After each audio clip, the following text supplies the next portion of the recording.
বান্দা যখন বাসায় ঢোকার সময়, ঘরে ঢোকার সময় বিসমিল্লাহ না বলে, তখন শয়তানদের দলনেতা বলে যে আদরাকতুমুল মাবিতা ওয়াল আশা, আজ এই বাড়িতে ঢুকে রাত্রে শোয়ার ব্যবস্থা তোমাদের হয়ে গেল, বিনা ভাড়ায় এই বাড়িতে থাকতে পারলা। কারণ লোকটা বাসায় ঢোকার সময় কি পড়ে না? বিসমিল্লাহ পড়ে না। যে কোনো লোক তার রুমে, তার বাসায় ঢোকার সময় যখন বিসমিল্লাহ না বলে, তার সঙ্গে শয়তান ঢুকে দল সহকারে। শুধু ঢুকে শোয়ার জন্য না, তার সঙ্গে খাওয়ায়ও কি করে? অংশগ্রহণ করে।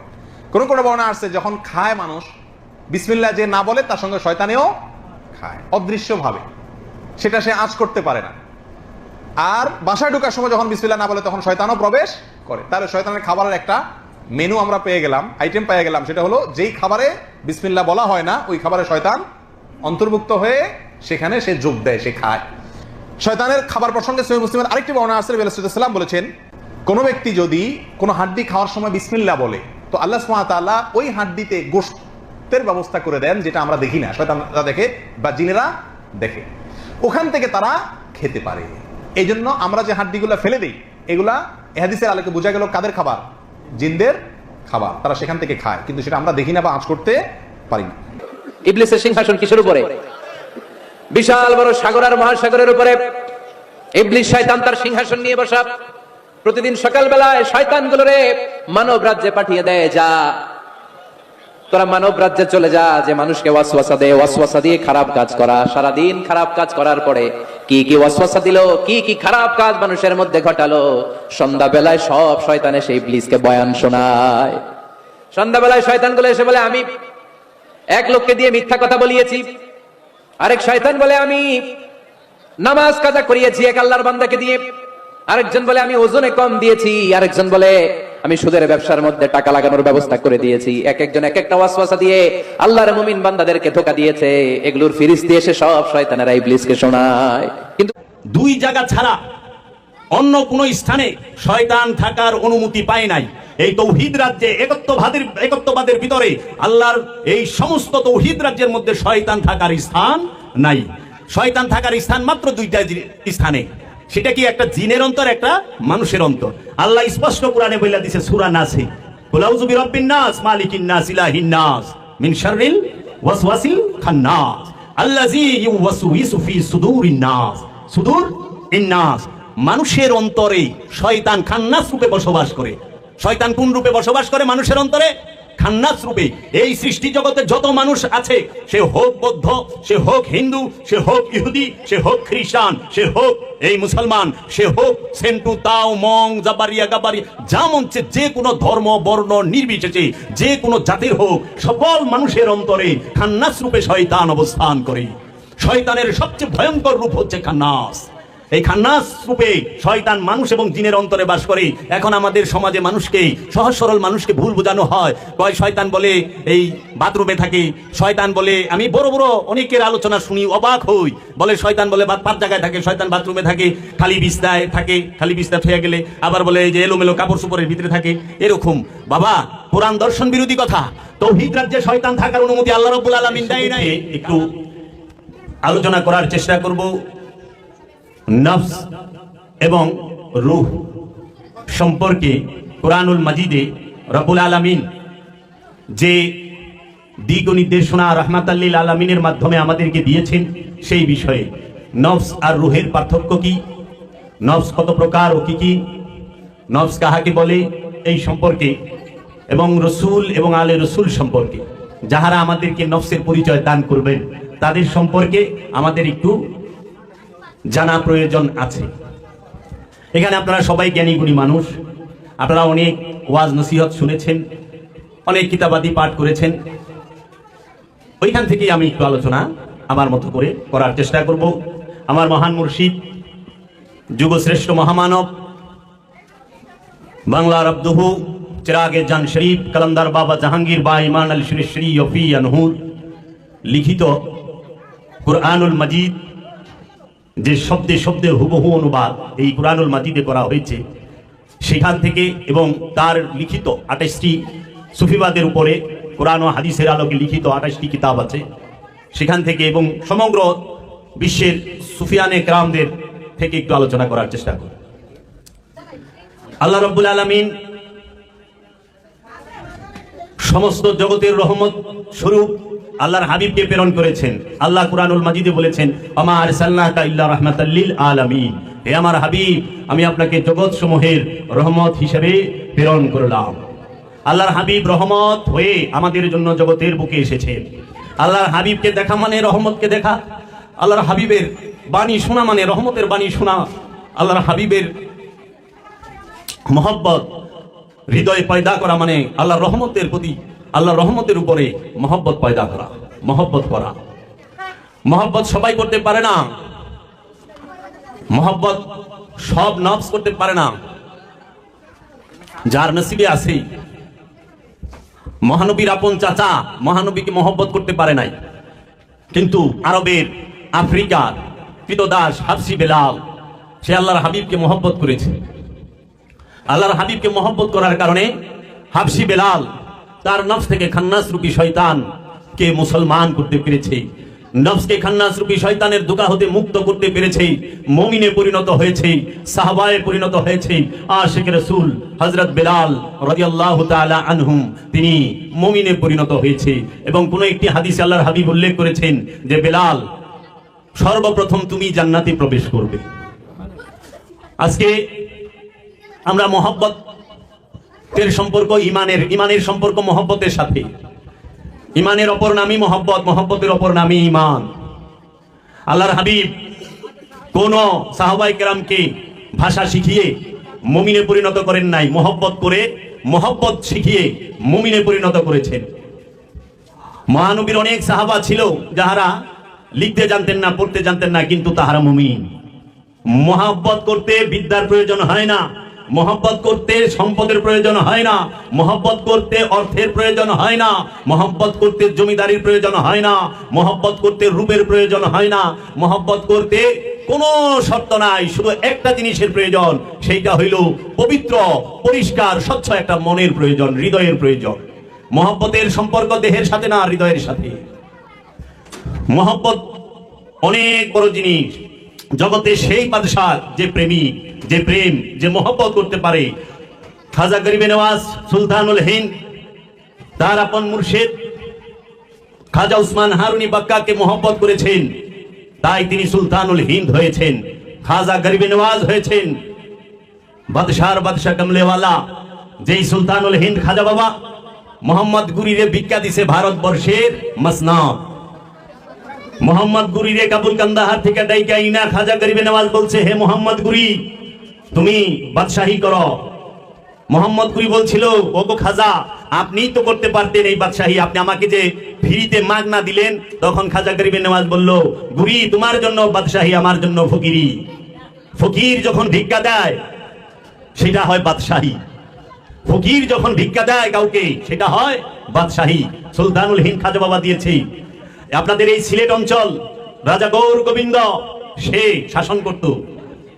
বাবা হযরত শাহজালাল তিনি আগমন করে গৌর গোবিন্দকে হটিয়ে এই সিলেট সাম্রাজ্যের মধ্যে সুলতান গিয়াসউদ্দিন আজম শাহে ডাইগাইনা মসনদে বসাই দিল।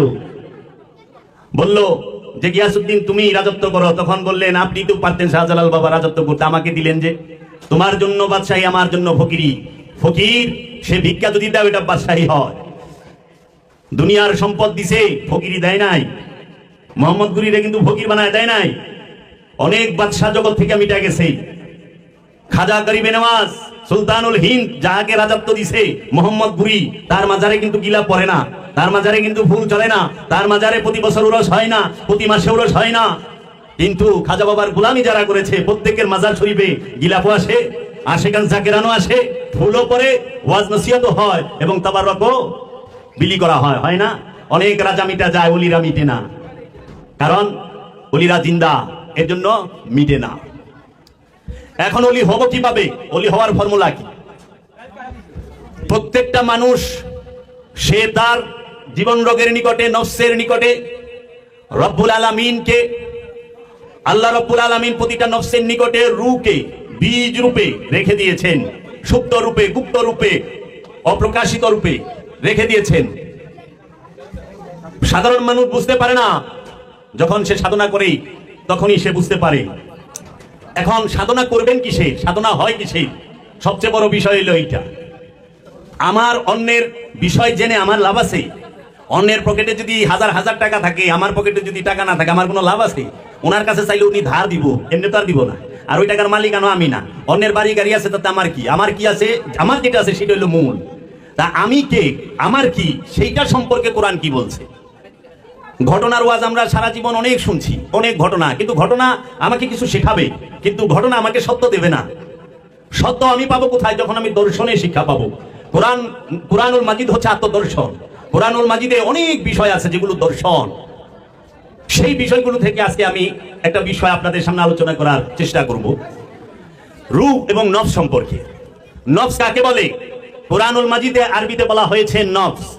নফস এইটা হচ্ছে আমি নিজে, আপনি নিজে, প্রতিটা মানুষ, যে এই দেহের মধ্যে যে প্রাণটা আছে, যার জন্য এই দেহটা জিন্দা, যার জন্য এই দেহটা কথা বলে, যার জন্য এই দেহটা শুনে, যার জন্য এই দেহটা হাঁটে, যার জন্য এই দেহটা ধরে, যার জন্য এই দেহটা দেখে, যার জন্য এই দেহটা নিঃশ্বাস নেয় ছাড়ে, যার জন্য এই দেহটা প্রকৃতির ডাকে সাড়া দেয়, যার জন্য এই দেহটা খিদা লাগে বুঝতে পারে, আবার তার চাহিদা আছে সেটাও বুঝতে পারে, তাকেই নফস বলা হয়। সেটা আমি নিজে। আরবি ভাষায় নফস বলা হয়। নফসের বাংলা কি? বাংলায় কি বলা হয়? আরবিতে নফস, কোরআনের ভাষায়, বাংলা ভাষায় বলা হয় প্রাণ। প্রাণ কাকে বলে? প্রাণ কি? প্রাণ কত প্রকার ও কি কি? নফস, এই নফস কাকে বলে? নফস সম্পর্কে কোরআনে আল্লাহ রাব্বুল আলামিন কি বলেছেন? 250 উপরে আয়াত আছে কোরআনের নফস সম্পর্কে, আমাদের ধারণাই নাই। 250, 250টির উপর আয়াত আছে কোরআনে। এই নফস হচ্ছে আমাদের আত্মশুদ্ধির সবচেয়ে বড় বিষয়। সবচেয়ে আপনি শুদ্ধ করবেন কারে? নফসকে। পবিত্র করবেন কারে? নফসকে। ইবাদত কে করবে? নফসে। জান্নাতে কে যাবে? নফসে। জাহান্নামে কে যাবে? নফসে। মৃত্যু কার হবে? নফসে। জন্ম কার হবে? নফসে। খায় কে? নফস। ঘুমায় কে? নফস। অলসতা কার? নফস। ভয় কে পায়? নফস। মহব্বত কে করে? নফস। সমস্ত কিছুর মূল হচ্ছে নফস। আর আজকে আমরা এই নফস সম্পর্কে সম্পূর্ণ অজ্ঞ, অজানা। এই নফস কি? তাই আল্লাহ রাব্বুল আলামিন কুরআনুল মাজিদে সূরা বাকারায় বলতেছেন, ওয়া তানসাউনা আনফুসাকুম, এবং তোমরা ভুলিয়া যাইতেছ তোমাদের নফসগুলোকে। আল্লাহ বলতাছে ওয়া তানসাউনা আনফুসাকুম, তোমরা তোমাদের নফসগুলোকে ভুলিয়া যাইতেছ। সূরাতুল বাকারা। ওয়া এবং তানসাউনা, ভুলিয়া যাইতেছ, আনফুসাকুম, নফস এক বচন, প্রাণ, একজন, একটা প্রাণ। আর নফসের বহু বচন আনফুস। এই নফস মানে প্রাণ। প্রাণকে আমি নিজে। এই প্রাণ কোথায় থাকে? এই দেহের মধ্যে। প্রাণের স্থান কোথায়? এই দেহের মধ্যে প্রাণ কই থাকে? একটা রুমে একটা ব্যক্তি থাকে না, যে কোনো এক রুমে থাকে। ঠিক এই দেহের মধ্যে প্রাণ কোথায় থাকে? প্রাণ কি হাতে থাকে? নফস কি, প্রাণ কি, নফস কি হাতে থাকে? না। কারণ নফস যদি হাতে থাকে, আমরা দেখি অনেকের হাত নাই কিন্তু সে বেঁচে আছে, আছে না? ও বসে। আমরা দেখি একজনের হাত নাই কিন্তু সে বেঁচে আছে, তার মানে হাতের মধ্যে প্রাণ সে থাকে না, হাত প্রাণের সাথে থাকে। এই দেহটা হচ্ছে প্রাণের ঘর। এই দেহের মধ্যে প্রাণের অস্তিত্ব। এই দেহ থেকে প্রাণ যখন আলাদা হয়ে যায়, তখন এই দেহটাকে বলা হয় মৃত লাশ। তাই কোরআন বলেছেন যে ইনকানাতিল্লা সাইহাতাও ওয়াহিদাতান, সূরা ইয়াসিনে, ইনকানাতিল্লা সাইহাতাও ওয়াহিদাতান, একটি মাত্র বিকট আওয়াজ হবে, যেই বিকট আওয়াজে এই প্রাণ, দেহ থেকে প্রাণকে আলাদা করে দেওয়া হবে। ওইটাকেই মউত বলা হয়। মউত কি? আলাদা হয়ে যাওয়া। এখন দেহ আর প্রাণ এক হয়ে রয়েছে, এর জন্য জিন্দা। এক হইয়া থাকলে জিন্দা, আলাদা হয়ে গেলে মুর্দা। আলাদা হইলে আর মানুষ কয় না, কয় মানুষের লাশ। এক থাকলে বলে জিন্দা। আল্লাহ রসুলের সাথে মিলে মিশা একাকার হয়ে যাবেন, জিন্দা থাকবেন। রব্বুল আলামিনের সাথে মিলে মিশা একাকার হয়ে যাবেন, জিন্দা থাকবেন। আল্লাহর ওলির সাথে মিলে মিশা একাকার হয়ে যাইবেন, জিন্দা থাকবেন। আর আল্লাহর ওলির সাথে থেকে আলাদা হয়ে যাইবেন, মুর্দা হয়ে যাইবেন। আল্লাহর রসুল থেকে আলাদা হয়ে যাইবেন, মুর্দা হয়ে যাইবেন। রব্বুল আলামিন থেকে আলাদা হয়ে যাবেন, মুর্দা হয়ে যাইবেন। এর জন্য আপনি চিন্তা করেন, আপনি কি জিন্দা থাকতে চান না মুর্দা থাকতে চান? যারা রব্বুল আলামিনের সাথে মিলেমিশে একাকার হয়ে যায়, তারা আল্লাহর ওলি। তাদেরকে বলেছে লা ইয়ামুতু, আলা ইন্না আউলিয়া আল্লাহ খাউফুন আলাইহিম ওয়ালা হুম ইয়াহজানুন। খবরদার, সাবধান, আমার ওলি যারা, তারা, তাদের কোনো ভয় নাই, তারা চিন্তিতও না। কারণ তারা আল্লাহর সাথে মিলেমিশে একাকার হয়ে গেছে, ফানা হয়ে গেছে। বুঝার কায়দা নাই। কারণ এই ঈমান অন্তরের বিষয়। আল্লাহ রসুলের সাথে মিলেমিশে যাওয়ার বিষয়টাও অন্তরে, দেহের না। দেহের সাথে মিলেমিশে একাকার হয় না। রসুলের ইচ্ছার আপনার ইচ্ছা যখন এক হয়ে যাইব, তখন আপনি আল্লাহর রসুলের সাথে মিলেমিশে একাকার হয়ে গেছেন। আল্লাহর ইচ্ছা এবং আপনার ইচ্ছা যখন একাকার হয়ে যাবে মিলেমিশে, আপনার নিজের ইচ্ছাটাকে যখন আপনি আল্লাহর ইচ্ছার কাছে সম্পূর্ণরূপে সারেন্ডার করতে পারবেন, সমর্পণ করতে পারবেন, উৎসর্গ করতে পারবেন, কুরবানি করতে পারবেন, তখন আপনি আল্লাহর সাথে মিলেমিশে একাকার হয়ে যাবেন। ওই সময়ই দেখবেন যে আপনি আর আল্লাহ মিলেমিশে একাকার হয়ে তখন আপনার একটি নাম হবে ওলি আল্লাহ। ওলি আল্লাহ, আল্লাহর ওলি। আর যখন শয়তান রূপী খান্নাসের সাথে নফস মিলেমিশে একাকার হয়, তখন সে কি করে? শয়তান নাম ধারণ করে। আমি এইটিও বলবো, এই দেহের মধ্যে নফস থাকে কি কোথায়? নফস কাকে বলে? নফস হলে আমি, প্রাণ হলে আমি।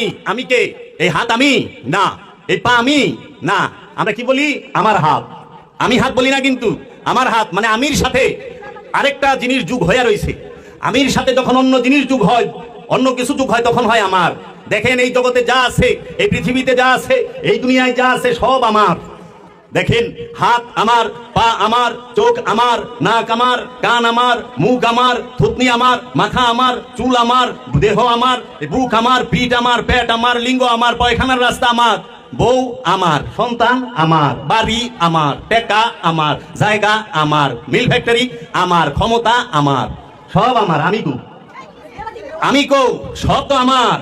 আমার তো কখনো আপনা না, আমি আপন। আমার থেকে যখন আমিকে সরাই দিব, তখনই সব শেষ। আমিকে সরাই দেয়। আমি কে? আমি হচ্ছি প্রাণ, নফস। এই আমি আর আমার, বুঝেন, যতগুলো জিনিস আমার সব ছাইরা যাইতে হবে। টুপি আমার, রাইখা দিব। ঘড়ি আমার, রাইখা দিব। পাঞ্জাবি আমার, রাইখা দিব। পায়জামা আমার, রাইখা দিব। পোশাক আমার, রাইখা দিব। দেহটা আমার, এইটাও ফালাই থিয়া যাওয়া লাগবে। যাই দিব না? দেহ লয়ে কেউ যায় পারবেন? আজ পর্যন্ত যায় পারছে? মরণের সময় দেহ লয়ে গেছে গা। মরণের সময় দেহ নিয়ে যাওয়া যায় না। মরণের সময় পোশাক নিয়ে যাওয়া যায় না। মরণের সময় সম্পদ নিয়ে যাওয়া যায় না। মরণের সময় বউ পোলাপান লয়ে যাওয়া যায় না। আজকে মরে যাইতেছি, বউ লও যাই, আমার লগে লও যাইব। বউ বেড়াইবার গেলে বউ সাথে নেওয়া যায়, মরলে পরে বউ সাথে নেওয়া যায় না, পোলাপান সাথে নেওয়া যায় না, মা বাপ ভাই বোন কাউরের সাথে নেওয়া যায় না, একা যেতে হবে। এর জন্য আল্লাহ বলছে, ওয়াতানসাউনা আনফুসাকুম, তোমরা তোমাদের নফসকে ভুলিয়া যাইতেছ। তোমরা তোমাদের নফসকে ভুলো না, তোমরা তোমাদের নফসের খবর নাও। আল্লাহ বারবার বলেছেন এইরকম ভাবে 250 বারের উপর আল্লাহ বলেছেন, ইউখাদিউনা ইল্লা আনফুসাহুম ওয়া মা ইয়াশউরুন, তাহারা প্রতারিত করে একমাত্র তাহাদের নফসগুলোকে, এবং তাহারা অনুভব করে না। আপনি নিজে নিজের নফসকে প্রতারিত করেন, কিন্তু আপনি নিজেই জানেন না যে আপনি নিজেকে প্রতারিত করতেছেন। তাহলে এই দেহের মধ্যে নফস থাকে, এই দেহের মধ্যে নফসটা কই থাকে? সবই তো আমার। এখন আহেন আমি কে? দেখি, আমি দেখি। দেহকে আমি, শুনে কে? আমি, বলে কে? আমি, ধরে কে? আমি, হাঁটে কে? আমি, খায় কে? আমি। তাহলে আমি কোনটা আর আমার কোনটা? এই সমস্ত ইন্দ্রিয়ের সংস্কৃতিগত যে নামটা, যে আমার দয়াল মুর্শিদ কেবলা কাবা, যুগ শ্রেষ্ঠ মহামানব, বাংলার আব্দুল কালামদার বাবা জাহাঙ্গীর বা ইমান আল সুরেশ্বরী আফিয়ানহু এই কোরআনুল মাজিদের শব্দে শব্দে হুবহু অনুবাদ করেছেন। এই কোরআনের অনুবাদের শুরুতেই আল্লাহ, আমার এই আল্লাহর ওলি লিখেছেন, নবী ও রাসূলের পার্থক্য নফস আর রূহের পার্থক্য। এই নফসকে দেখতে শিখো, এই নফসকে জানতে শিখো, এই নফসকে বুঝতে শেখো। তাই আল্লাহর হাবিব বলেছেন, আল্লাহর হাবিব বলেছেন, মান আরাফা নাফসাহু ফাকাদ আরাফা রাব্বাহু, যে নিজের নফসকে চিনতে পেরেছে, কোনো সন্দেহ নাই সে তার রবকে চিনে ফেলেছে। আমরা যদি নিজেরা নিজেদেরকে চিনতাম, আমরা যদি নিজেরা নিজেদেরকে জানতাম, আল্লাহর হাবিব কখনোই এই হাদিস বলতো না যে মান আরাফা নাফসাহু ফাকাদ আরাফা রাব্বাহু, যে যার নিজের নফসকে চিনতে পেরেছে, কোনো সন্দেহ নাই সে তার রবকে চিনে ফেলেছে। তাইলে নিজের সাথে আর রবের সাথে একটা নিগুড় রহস্য আছে। নফসের সাথে রাসূলের সাথে নিগুড় রহস্য আছে, নফসের সাথে রবের সাথে নিগুড় রহস্য আছে। তাই আমার মুর্শিদ বাবা জাহাঙ্গীর বলেছেন, বাবা মানুষ ছাড়া কিছু পাইবা না, মানুষের বাহিরে কিছু নাই। কেমনে? একটু দেখো। আমরা খারাপ দিকটা প্রথমে বলি। কোরআনে খারাপ দিকের যারা অনুসারী, যারা খারাপ, তাদেরকে বলছে কাফের, মুশরিক। কাফের বলছে না, মুশরিক বলছে, মুনাফিক বলছে। কাফেরুন, মুশরিকুন, মুনাফিকুন, মুজরিমুন, জালিমুন, কোরআনের ভাষা। কাফের, মুশরিক, মুনাফিক, মুজরিম, জালিম, আবু জেহেল, আবু লাহাব, সায়েবা, উকবা, মুগিরা, জুলখাইশ, ফেরাউন, নমরুদ, সাদ্দাত, এরা কি মানুষের বাহিরে কেউ? এরা মানুষের বাহিরে না, মানুষের ভেতরে। আবার ভালোর দিক যদি দেখেন, নবী সেও মানুষের মধ্যেই, মানুষ রূপেই। নবী সে মানুষ রূপেই, রাসূল মানুষ রূপেই, আল্লাহর আব্দুহু মানুষ রূপে, আল্লাহর ওলি মানুষ রূপে, মুমিন মানুষের মধ্যেই। আমানু মানুষের মধ্যে, মুসল্লি মানুষের মধ্যে, মুত্তাকি মানুষের মধ্যে, মুহসিনিন মানুষের মধ্যে, সাবেরিন মানুষের মধ্যে এবং মুমিন মানুষের মধ্যে। সবই তো মানুষের ভিতরে।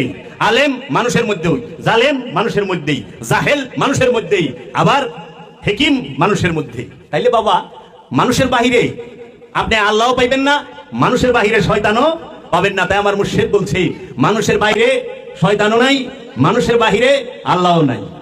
মানুষ আল্লাহর রহস্য, মানুষ শয়তানেরও রহস্য।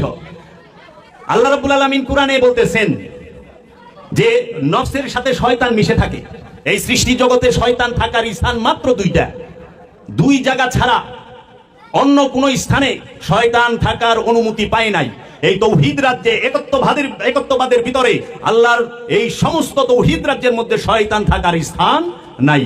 শয়তান থাকার স্থান মাত্র দুইটা স্থানে। সেটা কি? একটা জিনের অন্তর, একটা মানুষের অন্তর। আল্লাহ স্পষ্ট কোরআনে বলে দিয়েছে সূরা নাসে, কুল আউযু বিরাব্বিন নাস মালিকিন নাস ইলাহিন নাস মিন শাররিল ওয়াসওয়াসিল খান্নাস আল্লাযী ইউওয়াসউইসু ফি সুদুরিন নাস। সুদুর ইন্নাস, মানুষের অন্তরে শয়তান খান্নাস রূপে বসবাস করে। শয়তান কোন রূপে বসবাস করে? মানুষের অন্তরে খান্নাস রূপে। এই সৃষ্টি জগতে যত মানুষ আছে, সে হোক বৌদ্ধ, সে হোক হিন্দু, সে হোক ইহুদি, সে হোক খ্রিস্টান, সে হোক এই মুসলমান, সে হোক সেন্টু, তাও, মং, জাবারিয়া, গাবারি, যা মঞ্চে যে কোনো ধর্ম বর্ণ নির্বিশেষে যে কোনো জাতির হোক, সকল মানুষের অন্তরে খান্নাস রূপে শয়তান অবস্থান করে। শয়তানের সবচেয়ে ভয়ঙ্কর রূপ হচ্ছে খান্নাস। এই খান্নাস রূপে শয়তান মানুষ এবং জিনের অন্তরে বাস করে। এখন আমাদের সমাজে মানুষকে, সহজ সরল মানুষকে ভুল বোঝানো হয়। কয় শয়তান বলে এই বাথরুমে থাকে, শয়তান বলে, আমি বড় বড় অনেকের আলোচনা শুনি, অবাক হই। বলে শয়তান বলে 5 জায়গায় থাকে, শয়তান বাথরুমে থাকে, খালি বিছনায় থাকে, খালি বিছনা থুয়ে গেলে, আবার বলে যে এলোমেলো কাপড় চোপড়ের ভিতরে থাকে। এরকম বাবা কোরআন দর্শন বিরোধী কথা। তৌহিদ রাজ্যে শয়তান থাকার অনুমতি আল্লাহ রাব্বুল আলামিন দেয় নাই। কারণ আল্লাহ নিজেই বলে দিয়েছে ইউসাব্বিহু লিল্লাহি মা ফিস সামাওয়াতি ওয়া মা ফিল আরদ। আসমান জমিনে যাহা কিছু আছে সমস্ত কিছু আল্লাহর তাসবিহ পাঠ করে। সবাই আল্লাহর সিজদায় রত। শুধু দুইটা প্রাণী, দুইটা নফস আল্লাহর সিজদা করে না। কারণ এই সৃষ্টি জগতে, এই সমগ্র সৃষ্টি জগতে দুইটা প্রাণীকে আল্লাহ স্বাধীনতা দিয়েছে, ব্যক্তি স্বাধীনতা। দুইটা প্রাণকে সীমিত স্বাধীন ইচ্ছা শক্তি রব্বুল আলামিন থেকে দেওয়া হয়েছে। একটি হচ্ছে জিন আর একটি হচ্ছে ইনসান। এর জন্য আল্লাহ কুরআনুল মাজিদে বলেছেন, ওমা খালাকতুল জিন্নি ওয়াল ইনসা ইল্লা লিয়াবুদুনি, আমি কি জিন এবং ইনসানকে আমার ইবাদত করার জন্য তৈরি করি নাই? কেন বলছে এই কথা? কারণ এই জিন এবং ইনসানকে রব্বুল আলামিন সীমিত স্বাধীন ইচ্ছা শক্তি দিয়েছে, আর কাউকে স্বাধীন ইচ্ছা শক্তি দেয় নাই। তারা সবাই আল্লাহর সিজদায় রত। গাছপালা, তরু লতা, সাগর, পাহাড়, পর্বত, চাঁদ, সূরজ, আসমান জমিন যাহা কিছু আছে সব আল্লাহর সিজদায় রত। আল্লাহর ইচ্ছায় উঠে বসে, আল্লাহর ইচ্ছায় বাঁচে মরে, আল্লাহর ইচ্ছায় খাওয়া দাওয়া করে, আল্লাহর ইচ্ছায় তারা স্থানান্তর হয়। এর জন্য তাহারা রাইন্দাও খায় না, বাড়ি ঘরও করে না। যদি সীমিত স্বাধীন ইচ্ছা শক্তি দিত, তখনই কি করব? ফ্যাক্টরি করার চিন্তা, বাড়ি করার চিন্তা, গাড়ি করার চিন্তা। সৃষ্টিতে কোনো প্রাণী, অনেক প্রাণী আছে, কোনো প্রাণী কিন্তু রূপচর্চা করে না, করে মানুষ করে। কেন? স্বাধীন ইচ্ছা শক্তি দেওয়ার কারণে। এর জন্য নফসের নিকটে আছে খান্নাস, নফসের মধ্যে মিশে থাকে খান্নাস। আর এই খান্নাস থেকে মুক্তি নেওয়ার জন্য আল্লাহ রাব্বুল আলামিন কুরআনুল মাজিদে 89 বার বলেছেন, ইয়া আইয়ুহাল্লাযিনা আমানু, হে ঈমানদার যারা ঈমান এনেছো, আমার রাসূলকে বিশ্বাস করেছো, আকিমুস সালাত ওয়া আতুজ যাকাত ওয়া কারদান হাসানা, হে আমানু তুমি সালাত কায়েম করো, যাকাত আদায় করো এবং আমাকে উত্তম কর্জ দান করো, আমি অধিক বাড়ায়া দিমু। আল্লাহ কর্জ চাইছে আমানুর কাছে, মানুষের কাছে না। এজন্য আমাদের কুরআনুল মাজিদ গবেষণা করতে হবে। কুরআনুল মাজিদে আমানু এবং মুমিনের তফাৎ কি জানতে হবে। আমানু কাকে বলে, মুমিন কাকে বলে জানতে হবে। রূহ আর নফস কাকে বলে জানতে হবে। রূহ আর নফসের মধ্যে পার্থক্য কি জানতে হবে। তে এই নফস কি মানবীয় ইন্দ্রিয়ের বিচিত্র গতি প্রবাহের মাঝে খান্নাসরূপী শয়তান মিশে থাকে, ইবলিশ মিশে থাকে, শয়তান মিশে থাকে, মারদুদ মিশে থাকে। এক শয়তানের 4 রূপ কুরআনুল মাজিদে। এক শয়তান কিন্তু রূপ 4টা। আবার এই 4 রূপে 19 প্রকার ধোঁকা দেয় এই শয়তানে। কুরআনুল মাজিদ স্পষ্ট বলে দিয়েছে যে এক শয়তান, এই শয়তানের যে 4 রূপ কুরআনে তাও বলে দিয়েছে। আমরা পড়ি আউযু বিল্লাহি মিনাশ শাইতানির রাজিম, শয়তান মিন শাররিল ওয়াসওয়াসিল খান্নাস, খান্নাস। তারপরে বলতাছে উসজুদু লিআদামা ফাসাজাদু, সবাই সিজদা দিল ইল্লা ইবলিশ, ইবলিশ সিজদা দিল না। সূরা বাকারা 3 রূপ। আরেক রূপে সূরা নিসায় বলতেছে আতালিবুদ দুনিয়া মারদুদ, যে শুধু দুনিয়া দুনিয়া করে জানিয়া রাখো সে মারদুদ। সে মারদুদ, যে দুনিয়া দুনিয়া করে সে হচ্ছে মারদুদ। এই মারদুদ যাহারা, তারা শুধু টেকা টেকা মাল মাল করে। দেখবেন দুনিয়ার বাড়ি গাড়ি টাকা পয়সা হইছে, ক্ষমতা হইছে, তারপরেও এগো খিদা থামে না, তারপরেও আর কিছু হইবার চায়। এগো খিদা থামে না, এর জন্য এই নফস সম্পর্কে আল্লাহ বলতেছেন, আমি কেন এতটি কথা বলতেছি, আমার একটা মূল উদ্দেশ্য আজকে। সেই উদ্দেশ্যটা হলে সমাজে বলে থাকে যে একটা মানুষ মারা গেলে দেখবেন মাইক দিয়ে অ্যানাউন্স করা হয়, যারা শিক্ষিত তাহারা, যারা আরবি লাইনে শিক্ষিত আলেম উলামা তারাও বলে থাকে এই কথাটা, ভুল দর্শনটা চালু করে। সেটা কি, যে আমাদের যেরকম আপনাদের এই গ্রামের নাম ইসলামপুর, ইসলামপুর পূর্বপাড়া নিবাসী, এরকম কথার কথা বলি, ইসলামপুর পূর্বপাড়া নিবাসী আব্দুল রাজ্জাক সাহেব এই মাত্র ইন্তেকাল করিয়াছেন, ইন্না লিল্লাহি ওয়া ইন্না ইলাইহি রাজিউন। আমরা তার রুহের মাগফিরাত কামনা করি, বলে না, রুহের মাগফিরাত কামনা করি। এই রুহের মাগফিরাত কামনাকারী এই কথাটা বলা কোরআন বিরোধী কথা, কোরআন দর্শন বিরোধী কথা। কারণ রু মরে না, যে মরে না তার মাগফিরাত হয় না, যে মরে তার মাগফিরাত হয়। রুহের জন্য দোয়া হয় না, দোয়া হবে নফসের জন্য, দোয়া হবে প্রাণের জন্য। এই বিষয়টা রু কি আর নফস কি সেই সম্পর্কে আজকে বলবো। আল্লাহ রাব্বুল আলামিন কুরআনুল মাজিদে বলতেছেন, ওয়ালাকিন কানু আনফুসাহুম ইয়াজলামুন। আল্লাহ বলতেছেন, এবং তাহারা আমাদেরকে জুলুম করে না, বরং তাহারা আপন নফসকেই জুলুম করে। দেখেন, আমি প্রথম বললাম আল্লাহ বলতেছে তোমরা তোমাদের নফসকে ভুলিয়া যাইতেছ। 2 নম্বরে আল্লাহ বলতেছেন যে তোমরা তোমাদের নফসকে জালিম করো, অত্যাচার করো। আবার বলতেছেন আল্লাহ রাব্বুল আলামিন তোমরা তোমাদের নফসকে প্রতারিত করো। তাহলে প্রতারিত কে হয়? নফস। জুলুম কার উপরে হয়? নফসের উপরে। ভুইলা কারে যাই? নফসরে। আবার আল্লাহ বলতেছেন, এবং তাহারা নিজেদের নফস ব্যতীত ধ্বংস করে না। ধ্বংস কে হয়? নফস। আল্লাহ বলতেছেন কুরআনুল মাজিদে। তারপর আল্লাহ বলতেছেন, কাদ খাসিরু আনফুসাহুম, নিশ্চয়ই তাহারা আপন নফসের ক্ষতি করিয়াছে। তাহলে ক্ষতি কে হয়? নফসে। ক্ষতি কার হয়? নফসের। রুহের ক্ষতি আছে? নাই। নফসের রুহের উপরে জুলুম করন যায় না, নফসের উপরে জুলুম করন যায়। নফসের উপরে জুলুম করে, নফসের উপরে কেমনে জুলুম করে এটা বুঝে না। আমরা সমাজে বুঝি আজকে আমার একটা জিনিস আছে, এই জিনিসটা যদি আপনি ছিনাই নিয়ে যান, যে আপনি আমার উপরে জুলুম করলেন, আমি নিরীহ, আপনি আমাকে আঘাত করলেন, আপনি আমার উপরে জুলুম করলেন, কিন্তু আমি নিজে আমার উপরে কেমনে জুলুম করি এটা তো মাথায় ধরে না। নিজে নিজের উপরে কেমনে জুলুম করে? আমি তো নিজের ভালো খাওয়াইতাছি, ভালো পড়াইতাছি, ভালো জায়গায় ঘুমাইতাছি, ফ্রেশ ভাবে চলাফেরা করতেছি, কিন্তু নিজের উপরে জুলুম কেমনে করতেছি এইটা মাথায় ধরে না। এইটা বুঝার জন্যই আল্লাহর ওলির সহবতে যাইতে হবে, আল্লাহর রাসূলের সহবতে যাইতে হবে। এইটা বুঝার জন্যই ওলিয়ে কামেলের কাছে বায়াত হইতে হবে। এইটা বুঝার জন্যই ওলিয়ে কামেলের সহবতে থাকতে হবে, তার অনুসরণ করতে হবে, আল্লাহর রাসূলের অনুসরণ করতে হবে, কোরআন গবেষণা করতে হবে যে কিভাবে নিজের উপরে, নিজের নফসের উপরে জুলুম করি। আর এই নফসি কি? সারাটা জীবন পার করে দিলাম, চুল দাড়ি পাইকে গেল গা, সারা জীবন হেলায় হেলায় পার করে দিলাম, জানলামই না নফস কারে কয়। নিজেরই তো জানি না ইবাদত করুন কোন সময়, আগে নিজেরে জানি তারপরে তো ইবাদত। তাই জান শরীফ শাশুড়ি বাবা বলেছেন, নূরে হকে হক আছে, হক চিনো আগে, পার যদি ইবাদত করো শেষ ভাগে, না চিনিয়া ইবাদত করিবে কাহার, ভূতের বন্দিগি হবে হবে না খোদা। নূরে হকে হক আছে, হক চিনো আগে, পার যদি ইবাদত করো শেষ ভাগে, না চিনিয়া ইবাদত করিবে কাহার, ভূতের বন্দিগি হবে হবে না খোদা। আগে জানো, তারপরে ইবাদত করো, কামে লেগে যাইব। জানেই না, সারা জীবন সূরাতুল ফাতিহায় পড়লাম, সারা জীবন সূরাতুল ফাতিহায় রব্বুল আলামিনের সামনে দাঁড়ায় বললাম, ইহদিনাস সিরাতাল মুস্তাকিম, ইহদিনাস সিরাতাল মুস্তাকিম, সিরাতাল্লাযিনা আনআমতা আলাইহিম, ইহদিনা, আমাকে দান করেন সিরাত, রাস্তা, পথ, আল মুস্তাকিম, আল একমাত্র, মুস্তাকিম মানে সঠিক, একমাত্র সঠিক পথ আমাকে দান করেন হে আমার রব। আপনি সেই রব যে আমাকে একমাত্র সঠিক পথ দিতে পারবেন। তখন যায় বলতেছে, সিরাতাল্লাযিনা আনআমতা আলাইহিম, হে আমার রব আপনি তাদের পদ আমাকে দান করেন যারা আপনার থেকে পুরস্কার পেয়েছি, আপনার থেকে এনাম পেয়েছি, আপনার থেকে পুরস্কার প্রাপ্ত যারা, তাদের পদ। আল্লাহ পুরস্কার কাকে দিয়েছেন? আল্লাহ সূরাতুল নিসায় বলতেছেন, আনামাল্লাহু আলান নবিয়িনা ওয়াস সিদ্দিকিনা ওয়াস শুহাদায়ে ওয়াস সালিহিন, আমি পুরস্কার দিয়েছি কাকে? নবীনদেরকে, রাসূলদেরকে এবং সিদ্দিকিনদেরকে, শুহাদাদেরকে। আল্লাহর পুরস্কার প্রাপ্ত। সারা জীবন আমরা আল্লাহর কাছে সিরাতাল মুস্তাকিম চাইলাম। জানেন, সারা কোরআনে 114টা সূরা আছে। এই কোরআনের 114 সূরার উম্মুল সূরা হচ্ছে সূরাতুল ফাতিহা। এই সূরাতুল ফাতিহার সর্বশ্রেষ্ঠ ফরিয়াদ হচ্ছে রবের সামনে দাঁড়িয়ে একজন মুসল্লি বলেন, একজন আমানু বলেন, ইহদিনাস সিরাতাল মুস্তাকিম সিরাতাল্লাযিনা আনআমতা আলাইহিম। আমরা এর অর্থ বুঝি না, আমরা এর অর্থ জানি না যে ইহদিনাস সিরাতাল মুস্তাকিম, হে আমার রব তুমি আমাকে সিরাতাল মুস্তাকিম দান করো। আল্লাহর কাছে সর্বশ্রেষ্ঠ ফরিয়াদ একজন আল্লাহর রাসূলের সন্ধান লাভ করা, একজন ওলিয়ে কামেলের সন্ধান লাভ করা। একজন ওলিয়ে কামেল, আল্লাহর রাব্বুল আলামিন মেহেরবানি করে তার বাড়ি পর্যন্ত, তার আস্তানা পর্যন্ত আমি অধমকে, আমি পাপীকে পৌঁছে দেবে এই সিরাতাল মুস্তাকিম। আজকে এই সিরাতাল মুস্তাকিমের অর্থ না বুঝার কারণে আমরা ইবাদত করি, কিন্তু আমরা সিরাতাল মুস্তাকিমের বিরোধিতা করি, এই সিরাতাল মুস্তাকিমদের অত্যাচারিত করি। এই পৃথিবীর বুকে আজকে যারা সিরাতাল মুস্তাকিম রূপে আগমন করেছেন, রবের তরফ হতে মনোনীত হয়েছেন, তাদেরকে আমরা বিভিন্নভাবে কথার দ্বারা, কর্মের দ্বারা, যে কোনো ভাবে আমরা আঘাত করতেছি, অত্যাচার করতেছি। কিন্তু এই সিরাতাল মুস্তাকিমেরা কখনোই আমাদেরকে অভিশাপ দেয় না, বদদোয়া দেয় না। এই সিরাতাল মুস্তাকিমের মানে আমরা বুঝি না। এই সিরাতাল মুস্তাকিম সালাতে দাঁড়ায় চায় না। এই সিরাতাল মুস্তাকিম পাইলে সিরাতাল মুস্তাকিমের সাথে সালাত করে। সিরাতাল মুস্তাকিমকে অনুসরণ করার নাম হচ্ছে সালাত। সিরাতাল মুস্তাকিমের গোলামি করার নাম হচ্ছে সালাত। সিরাতাল মুস্তাকিমের পায়রবি করার নাম হচ্ছে সালাত। আল্লাহর ওলিদের গোলামি করার নামই সালাত। আল্লাহর রাসূলের গোলামি করার নামই সালাত। আল্লাহর রাসূলের মহব্বত করার নাম সালাত। আর আজকে সিরাতাল মুস্তাকিমকে আমরা বুঝতে পারি না। আমরা সারা জীবন শুধু চাইয়া গেলাম। দেখেন আল্লাহর কাছে কিন্তু আমরা চাই না যে হে আল্লাহ আমাকে অঢেল সম্পদ দান করো, সিরাত আল মাল, আমারে একমাত্র মালের পথ দেখান।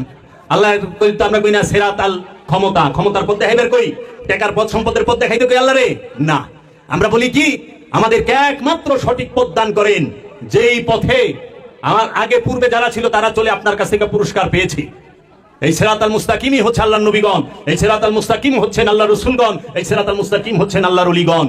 এই সিরাতাল মুস্তাকিমের অনুসরণ করতে হবে।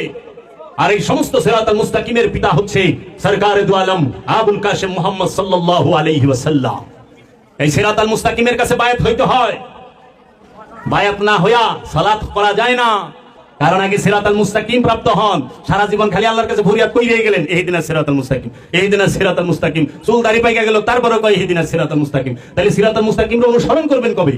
সারা জীবন তো চাই গেলেন ইহদিনাস সিরাতাল মুস্তাকিম। সিরাতাল মুস্তাকিম যারা তারা সামনে দিয়ে হাইটে গেল তাদেরকে অকথ্য ভাষায় ভণ্ড বলে, এই বলে সেই বলে, নাউজুবিল্লাহি মিন জালিক। আল্লাহর ওলির সাথে বেয়াদবি কইরো না বাবা, আল্লাহর রাসূলের উপরে নির্যাতন কইরো না। রাসূলদের উপরে নবীদের উপরে যারা নির্যাতন করেছে তারা ধ্বংস হয়ে গেছে। আল্লাহর ওলিদের উপরে যারা নির্যাতন হয়ে গেছে করেছে তারা ধ্বংস হয়ে গেছে। একটু খুঁজলে দেখো, ধ্বংস খালি টাকা পয়সা না থাকলেই হয় না, ধ্বংস অনেক ভাবে হওয়া যায়।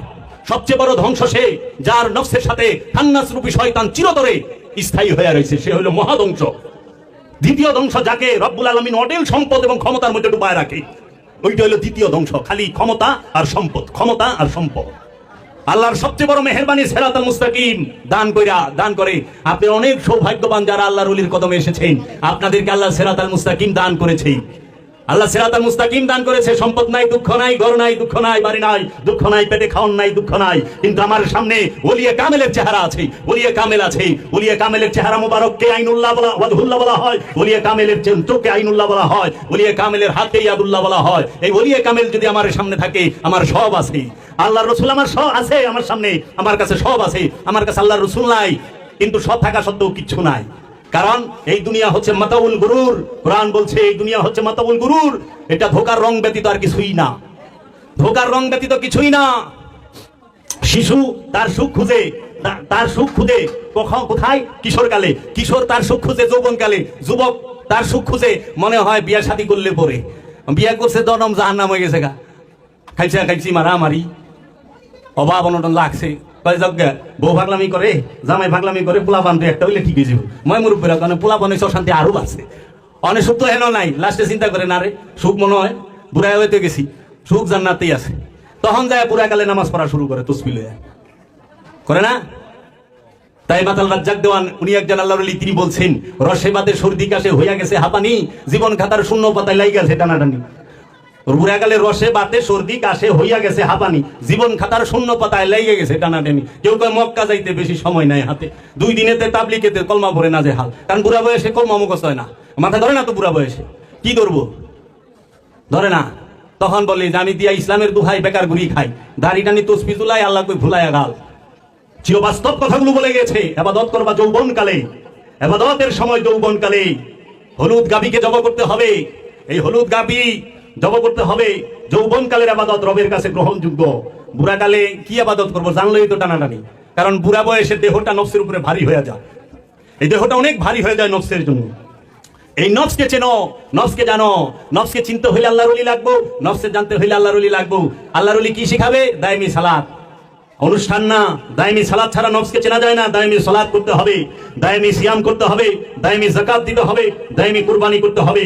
এজন্য মানুষের নফসের কুরবানি একবার, আর আনুষ্ঠানিক কুরবানি প্রতি বছর। নফস আমিত্বকে কুরবানি করবে তার জিন্দিগিতে একবার, সারা জীবন অনন্তকালে একবার। আমিত্বের কুরবানি, আমিত্বের যাকাত অনন্তকালের মধ্যে একবার দিতে হয়। আর সিয়াম, আত্মসংযম, এটা তো চিরকাল। আনুষ্ঠানিকতা যেটা, সেটা হচ্ছে একটা নির্দিষ্ট মাস, এটা সবাই করতে পারে। কিন্তু হাকিকি সিয়াম, চিরকাল আত্মসংযম সবাই করতে পারে না। একমাত্র আল্লাহর ওলিরা করে, সাধকেরা করে, যারা জীবনে কোনো পাপ কর্মই করে না। এই বিষয়গুলো বুঝতে হবে।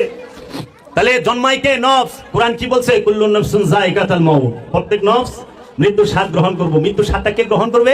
নফস। মৃত্যুতে নফস ধ্বংস হবে না, স্বাদ গ্রহণ করবে। আর ধ্বংস কে হবে? ধ্বংস হয় এই দেহটা 40 দিন, 2 মাস, 3 মাস মাটিরটা মাটির সাথে, পানিরটা পানির সাথে, আগুনেরটা আগুনের সাথে, বাতাসেরটা বাতাসের সাথে মিলা, একদম মাটির সাথে মিলা যায় দেহ। প্রাণ কি মিলা যায়? যদি প্রাণ মিলা যায়, জাহান্নামে কে যাইব? জান্নাতে কে যাইব? হাসরের মাঠে কে আইব? পুলসিরাত কে পার হবে? মিজানে কে উঠবে? মিজান কাকে বলে? পুলসিরাত কাকে বলে? একবার কি গবেষণা করেছি?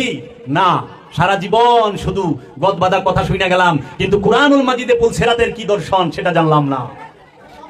আল্লাহ রাব্বুল আলামিন কুরআনুল মাজিদে বলেছেন, দেখো কিভাবে তাহারা তাদের নফসের উপরে মিথ্যা আরোপ করে। মিথ্যা কার উপরে আরোপ করা হয়? নফসের উপরে।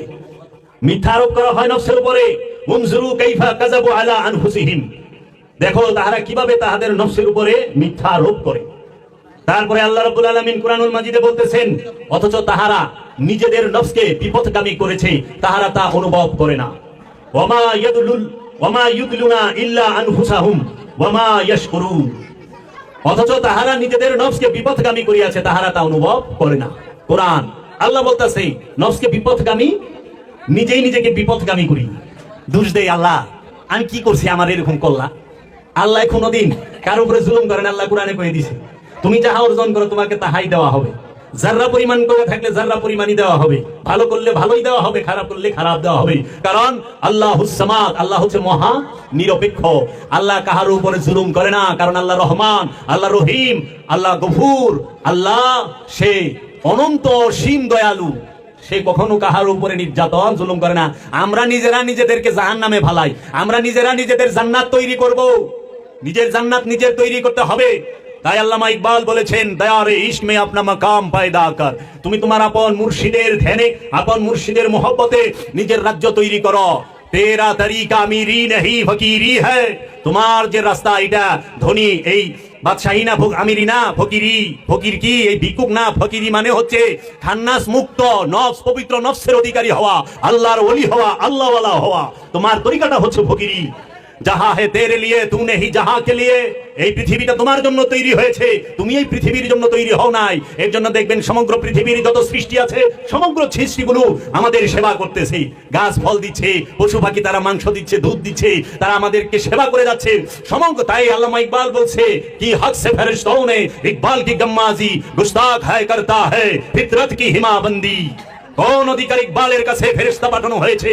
কারণ আমি যে গুস্তাখি করি, ভুল করি, এটা তো আমার স্বভাবের সাথে আল্লাহ তৈরি করে দিয়েছে। কারণ আল্লাহ নিজেই বলছে, ইন্নাল ইনসানা খুলিকা হালওয়ান, নিশ্চয়ই আমি মানুষকে তৈরি করছি অস্থির চিত্ত দিয়া, মানুষকে আমি কৃপণ বানায়া তৈরি করছি, মানুষকে আমি লোভী কইরা তৈরি করছি। তো এটা আমার কি দোষ? আমাকে তো আল্লাহই ভাবে বানাইছে, আল্লাহ আমাকে এইভাবেই বানাইছে।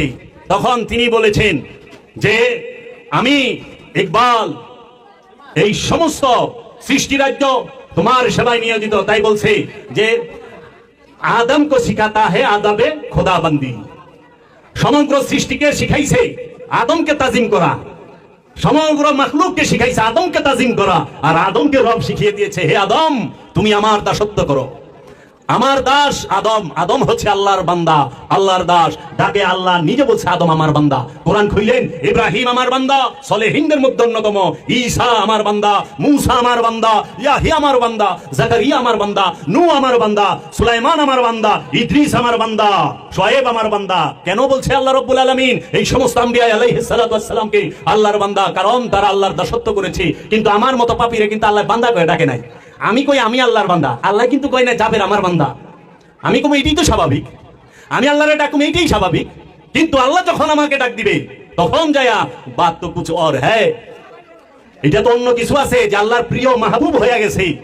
এই জন্য আল্লাহ বান্দা করে ডাক দিয়েছে। বান্দা অনেক ঊর্ধ্বের বিষয় বাবা। বান্দাকে আল্লাহ মেরাজে নিছে, বান্দাকে আল্লাহ কোরআন দিয়েছে। কোরআন নাজিল হয় বান্দার উপরে। কোরআনে দলিল দেখেন, সূরা বনী ইসরাঈলের 1 নম্বর আয়াতে বলতেছে, সুবহানাল্লাযী আসরা বিআবদিহি লাইলাম মিনাল মাসজিদুল হারাম ইলাল মাসজিদুল আকসা। সুবহানাল্লাযী আসরা বিআবদিহি, ভাসমান সেই সত্তা যিনি তার বান্দাকে রাত্রিকালীন ভ্রমণে মসজিদুল হেরাম থেকে মসজিদুল আকসায় ভ্রমণ করাইলো, মেরাজ করাইলো। কোরআন নাজিল হয়েছে বান্দার উপরে, কিতাব নাজিল হয়েছে বান্দার উপরে, ফুরকান নাজিল হয়েছে বান্দার উপরে, সমস্ত কিছু নাজিল হয়েছে বান্দার উপরে। এই বান্দা অনেক বড় দরজা। আমরা বুঝতে পারি না। আর এখন যে শয়তান যুক্ত সেও নাকি বলে আল্লাহর বান্দা। আল্লাহর বান্দা না, বান্দা দুই প্রকার হয়, একটা হলো শয়তানের বান্দা আর একটা হলো আল্লাহর বান্দা। আল্লাহর বান্দা যে তার মধ্যে শয়তান থাকে না, আর যার মধ্যে শয়তান আছে সে আল্লাহর বান্দা না। কোরআন দিয়ে আমরা যেন কোরআনুল মাজিদ গবেষণা করি এবং ওলিয়ে কামেলের কাছে যাই। আমরা যেন কখনোই এই ঢঙ্গি যারা সাজছে তাদেরকে দিয়ে ওলিয়ে কামেলকে বিচার না করি। লেবাস দিয়ে ওলিয়ে কামেলের বিচার করেন না, ওলিয়ে কামেলের বিচার করবেন সিনার এলেম দিয়ে। কার সেনায় কত জোর, ওলিয়ে কামেলের সেনায় এত মহানুরে ভরপুর যে ওলিয়ে কামেলের সেনার দিকে তাকাইলে আমার নু যে সে অজ্ঞান হয়ে যায়, বেহুশ হয়ে যায়। ওলিয়ে কামেলের সিনার সাথে সিনা মিলাতে হবে, ওলিয়ে কামেলের সাথেই মহব্বত করতে হবে, তখন যায় আপনার মৃত দিল, মৃত কলব জিন্দা হবে। এর আগে না, কলব মুর্দা থাকে, এই মুর্দা কলবকে জিন্দা করতে হয়। আল্লাহর ভাষায় যাদের কলব মরা তাদেরকে মৃত বলছে।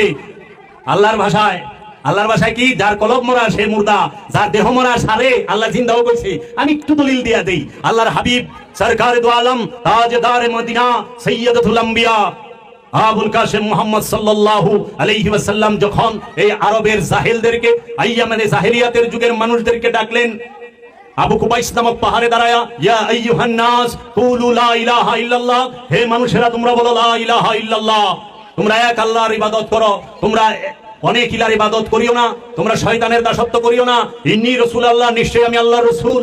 তখন আরবের এই কাফেরেরা আল্লাহর হাবিবের ডাকের সাড়া দেয় না, আল্লাহর হাবিবকে তুচ্ছ তাচ্ছিল্য ভাষায় কথা বলে, কটু কথা বলে তারা পিঠ ঘুরিয়ে চলে যায়। এমন সময় আল্লাহ বলে, ইন্নাকা লা তুসমাউল মাউতা, হে আমার হাবিব এদেরকে আপনি ডাইকেন না, এরা মৃত।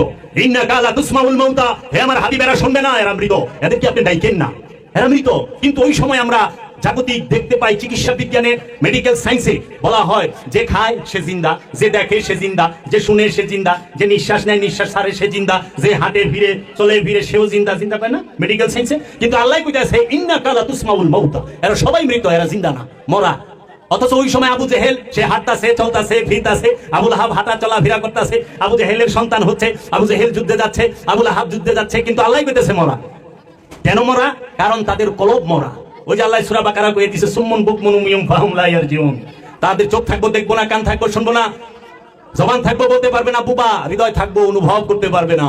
তাহাদেরকে মৃত বলছে যে হ্যাঁ এরা মরা, এদেরকে ডাইকেন না। কিন্তু যারা দেহ ছাইরা দিছে, যার বুক ফাইরা কাঁচা কলিজা বাইর করে চাবায়া খাইছে হিন্দা, সেই হযরত আমির হামজাকে আল্লাহ বলতেছেন, ওয়ালা তাকুলু লিমান ইয়াকতুলু ফি সাবিলিল্লাহি আমওয়াত, খবরদার যারা আমার রাস্তায় কতল হয়েছে, শহীদ হয়েছে, তাদেরকে মৃত বলিও না। ওয়ালাকিল্লা তাশউরুন, তোমরা জানো না তারা জীবিত, বালা হিয়া, তারা জীবিত। দেখেন, যারা আল্লাহর রাস্তায় শাহাদাত বরণ করে তাহারা জীবিত। হযরত আমির হামজা রাদিয়াল্লাহু তাআলা আনহু জীবিত, হযরত সালমান ফারসি জীবিত, হযরত আবু যর গিফারি জীবিত কুরআনের ভাষায়, কিন্তু তারা কিন্তু দেহ ছাইড়া দিছে। মাওলা হুসাইন আলাইহিস সালাতু ওয়াস সালাম জীবিত, মাওলা হাসান আলাইহিস সালাতু ওয়াস সালাম জীবিত, মাওলা আলী আলাইহিস সালাতু ওয়াস সালাম জীবিত আল্লাহর ভাষায়। আল্লাহ কুরআনের মধ্যে বলে দিয়েছে সূরা আলে ইমরানের মধ্যে, ওয়ালা তাহসাবান্নাল্লাযিনা কুতিলু ফি সাবিলিল্লাহি আমওয়াত বাল আহইয়াউন ইনদা রাব্বিহিম ইয়ারযুকুন, খবরদার যারা আমার রাস্তায় কতল হয়েছে, আমার রাস্তায় মৃত্যুর স্বাদ পেয়েছে, মৃত্যুবরণ করেছে, তাদেরকে তোমরা মৃত বলিও না, বালা হিয়া, বরং তারা জীবিত, বালেন্দা রাব্বিহিম ইয়ারযুকুন, তারা তাদের রবের তরফ হইতে গোপনে গোপনে রিজিক পাইতাছে। গোপনে গোপনে আল্লাহ রিজিক দেয়, রিজিক কি মুর্দায় খায় না জিন্দায় খায়। তাহলে দেহ লইয়া, প্রাণ লইয়া, সংসার কইরা মুর্দা, আবার দেখেন দেহ ছাইরা দিছে, শাহাদাত বরণ করছে। এই সমস্ত সাহাবায়ে কেরাম, এই সমস্ত রাসূলগণ, এই সমস্ত আল্লাহর ওলিগণ, তাদেরকে আল্লাহ বলতেছে তাহারা জীবিত। তাহাদেরকে মৃত বললেই গুনাহ লিখবো, চিন্তা করলেই গুনাহ লিখবো। পৃথিবীতে এমন কোনো কাজ নাই যে চিন্তা করলে গুনাহ লেখা হয়। যেই পর্যন্ত না করেন ওই পর্যন্ত গুনাহ লেখা হবে না। সারা রাত যদি চিন্তা করেন যে কালকে অপকর্ম করুম, কিন্তু করেন নাই, গুনাহ লিখবো না। আর আল্লাহ এখানে কইতাছে আমার রাস্তায় যারা কতল হয়েছে, মৃত্যু স্বাদ গ্রহণ করেছে, তাদেরকে মৃত চিন্তা করলেই গুনাহ লেখো। তাহলে এই বিষয়গুলো কোরআন থেকে আমরা কি পাই নাই? পাইছি, আমরা ঢেকে রেখেছি। এর জন্য আল্লাহ রাব্বুল আলামিন সূরাতুল বাকারায় বলেছে, তোমরা সত্য আর মিথ্যাকে মিশ্রণ করিও না, তোমরা সত্য মিথ্যাকে মিশ্রণ করিও না। সূরা বাকারার 42 নম্বর আয়াতে খুলে দেখবেন, তোমরা সত্য এবং মিথ্যাকে মিশ্রণ করিও না এবং তোমরা সত্য গোপন করিও না। তার মানে আল্লাহর হাবিবের সময়ও, ওই জমানায়ও সত্য এবং মিথ্যাকে মিশ্রণ করতো এবং সত্যকে গোপন করতো। এর জন্যই আল্লাহ বলছে তোমরা সত্য এবং মিথ্যাকে মিশিও না এবং সত্য গোপন করিও না। আজকে এই রু নফসের বিষয় কোরআন থেকে গোপন করা হয়। রু সম্পর্কে সারা কোরআনে 21টি আয়াত আছে, আর নফস সম্পর্কে আয়াত আছে 250 উপরে। আমি প্রত্যেকটি আয়াত আমার মুর্শিদের দয়ায় আমার মুর্শিদ বাবা জাহাঙ্গীরের আমি বের করেছি, এবং প্রত্যেকটি আয়াতে আমি অবাক হয়ে গেছি যে নফস সম্পর্কে বলতেছি যে এই নফস মৃত্যুর স্বাদ গ্রহণ করবে, কুল্লু নফসুন যায়িকাতুল মাউত, প্রত্যেক নফস মৃত্যুর স্বাদ গ্রহণ করবে। এই নফস নিজের উপরে জুলুম করে, এই নফস নিজে ধ্বংস হয়, এই নফস নিজে অত্যাচারিত হয়, এই নফস সে জালেম, এই নফস অকৃতজ্ঞ, এইভাবে বিভিন্ন ভাবে বলতেছে, 250 বার বলছে। আর এই নফসকে কি করছে? নফস আর রুহের খিচুড়ি পাকায় ফেলাইছে। এখন আমাদের সমাজে প্রচলিত আছে যে রুহের মাগফিরাত কামনা করি। হ্যাঁ, আবার কি কয় যে রুহ, অনেকে এরকম কয় রুহের বেমারি, রুহের খারাপি, আবার সোয়াব নজর পাঠায় না রুহে। আল্লাহ রাব্বুল আলামিন এই নামাজ রোজা করলাম, এই কোরআন তেলাওয়াত করলাম, মিলাদ পড়লাম, যাহাই করলাম, এই যা তেলাওয়াত করেছি এর সোয়াব নজর কোটি কোটি গুণ বাড়ায়া পৌঁছায়া দাওয়া কান নামদার তাজদারে মদিনা সরকার দো আলম মুহাম্মদ সাল্লাল্লাহু আলাইহি ওয়াসাল্লামের রওজা মুবারকে, আবার কয় রূহ মুবারকে, রুহে সোয়াব পাঠায় না। আবার কয় না তামা নাউজুবিল্লাহি মিন সালিক। আবার এটাও বলে যে তামাম পৃথিবীর যত মুমিন মুমিনা এবং মুসলমানরা কবরে গুজরায় গেছেন, কবরের মাঠে কবরের মধ্যে শাহিদ আছেন, তাদের রূহ মুবারকে সোয়াব পাঠায় দেন। রুহে সোয়াব পাঠান লাগে না নফসে? সোয়াব কার জন্য প্রয়োজন? নফসে। কারণ রূহ সে জন্ম নেয় না, রূহ সে ঘুমায় না, রূহ খায় না, রূহ সে পাপ কাজ করে না। রূহ কি আর প্রাণ কি? নফস কি? নফস হলো প্রাণ, রূহ হলো আদেশ। নফস কি? প্রাণ। নফস সৃষ্টি, নফসের বেলায় ব্যবহার হয়েছে খালাকনা, রুহের বেলায় খালাকনা ব্যবহার হয় নাই। রুহের বেলায় বলছে আনজালনা, নাযালনা ওয়া নুফাক্তু। কোথায়? সূরা কদরে ইন্না আনজালনাহু ফি লাইলাতিল কদর বলছে না? এই সূরা কদরের মধ্যে বলছে তানাজ্জালু, আমরা নাজিল করি মালাইকাতি, সমস্ত ফেরেশতাদেরকে, ওয়া রূহ, এবং রূহকে। কদরের রাতে নাজিল হয় কি? ফেরেশতা এবং রূহ। আর এই রুহের অনুবাদ করিয়া থিয়া দিছে কোরআনের মধ্যে যায়, কোরআনের বাংলায় কোরআন। রু শব্দের বহু বচন নাই, রু অর্থ রুই, রুর কোন অন্য শব্দ নাই। হিন্দু শাস্ত্রে রুকে আত্মা বলা হয়, পরমাত্মা বলে, কিন্তু এইটাও রুহের সাথে আসে না। রু স্বয়ং রবের আদেশ। কোরআন বলতেছে কুলুর রুহি মিন আমরি রব্বি। তার আপনাকে রু সম্পর্কে জিজ্ঞেস করে আপনি বলে দেন এই রু হচ্ছে রবের আদেশ, রব হইতে আগত। রু রবের আদেশ, রু নাজিল হয়। আর নফস কি রবের আদেশ? না, রবের সৃষ্টি। কুল্লু রুহিন যায়িকাতুল মউত সারা কোরআনে কোথাও নাই। আছে কি? কুল্লু নাফসুন যায়িকাতুল মউত, প্রত্যেক নফস মৃত্যু স্বাদ গ্রহণ করব। কারণ নফস জন্মায়, নফস মৃত্যু স্বাদ নেবে। রু জন্মায়ও না, রুহের মৃত্যুও নাই। রু স্বয়ং আল্লাহ নিজে যখন একটি নফসের নিকটে সুপ্ত রূপে, বীজ রূপে, অবিকশিত অপ্রকাশিত রূপে অবস্থান করে, তাই কোরআন বলছেন নাহনু আকরাবু ইলাইহি মিন হাবলিল ওয়ারিদ, আমরা তোমার জীবন রোগের নিকটে অবস্থান করি। বলছে না নাহনু আকরাবু ইলাইহি মিন হাবলিল ওয়ারিদ, আমরা তোমার জীবন রোগের নিকটে, নফসের নিকটেই, জীবন রোগের নিকটে অবস্থান করে, মধ্যে না। আর ওইখানে শয়তান মিন শাররিল ওয়াসওয়াসিল খান্নাস আল্লাযী ইউওয়াসউইসু ফি সুদুরিন নাস, মানুষের অন্তরে কলবে শয়তান থাকে। তাহলে শয়তান কই থাকে? মানুষের কলবে। আর রূহ কোথায় থাকে? মানুষের শাহারগের নিকটে। রুহের মাগফিরাত কেমনে কামনা করেন? অনেক পীর সাহেব রুহের 5 ভাগ করছে, এর আবার আরো বয়ান। এই রুহের 5 ভাগ কি? তারা আবার লেখছে রুহে ইনসানি, রুহে হাইয়ানি, রুহে নাবাতি, রুহে জামাতি, রুহে বাতেনি, পঞ্চরুহু। আবার অনেক মিক্স বানাইছে পঞ্চরুহু, পঞ্চনফস। পঞ্চরুহু পাইলেন জগতে এমন কোন আলেম আছেন, এমন কোন কোরআন গবেষক আছেন যে প্রমাণ করবেন, দেখাবেন রুহের 5 ভাগ আছে, রুহের কোন ভাগ আছে, রুহের কোন বহুবচন আছে? নাই। জগতে কোন আলেম প্রমাণ করতে পারবে না, কারণ সারা কোরআনে রু শব্দটাই আছে 21 বার, মাত্র 21 বার। আর 21 বারের মধ্যে নাযালনা ওয়া নুফাক্তু এই শব্দগুলো ব্যবহার হয়েছে। রূহকে উপদেশ দেওয়াটা মানেই হলো আল্লাহকে উপদেশ দেওয়া।